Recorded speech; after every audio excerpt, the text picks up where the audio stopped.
ఇప్పటి వరకు 6 హత్యలు జరిగాయి, మరో 4 జరగబోతున్నాయి అంటున్నారు. పోలీసులు ఈ విషయంలో ఏం చేయలేకపోతున్నారని బయట మాట్లాడుకుంటున్నారు. సాహు సార్ మాటల నుంచి నాకు ఒకటి అర్థమైంది సార్. ఈ కేసును ఎవరో పెద్ద తలకాయకే అప్పగించబోతున్నారు. మీ వల్ల కావట్లేదని కొత్త ఆఫీసర్ వస్తున్నాడటగా. ఆ రాబోయే కొత్త ఆఫీసర్ ఎలా ఉంటాడో నాకు బాగా తెలుసు. Who are you? Derek Abraham, my most effective man.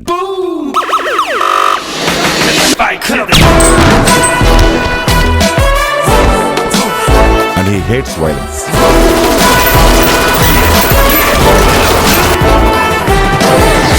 ఆ కిల్లర్ 10 మందిని చంపి తీరుతానని ఏదో పిచ్చి లెక్కలు రాసుకున్నాడు సార్. పిచ్చి వాళ్ళు మాట్లాడే మాటలు సార్ ఇవి. ప్రాణాలు తీయకుండా వేటాడేవాడికి వాడు చేసేది కరెక్ట్. వేటాడే జంతువు తప్పు కూడా ఏముండదు. ఇందులో ఏదో ఒకటి నేను కావాలి. వేటంటే వేట.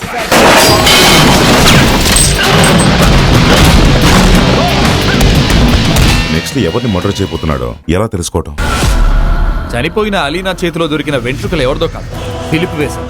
నీళ్ళల్లో మునిగినప్పుడు జరిగిన పెనుగులాటలో తను అతన్ని చుట్టుపట్టుకున్నట్టు. అతన్ని నమ్మిన అమ్మాయిని తను ఏం చేశాడో ఇక్కడ అందరికీ తెలుసు. నేను ఇందులో నుంచి బయటపడాలి. ఎందుకో తెలుసా? నిన్ను చంపడానికి.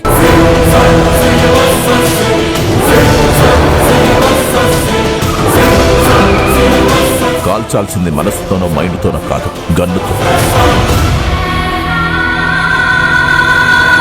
డెరిక్ కాకుండా ఈ పని ఇంకెవరి వల్ల సాధ్యం కాదు. వాడు కేవలం వాడి గురించి ఆలోచిస్తాడు.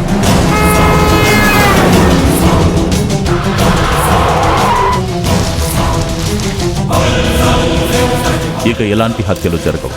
ఏ నమ్మకంతో చెప్తున్నారు? మా నాన్నగారి పేరు అబ్రహం. ఆ నమ్మకంతో.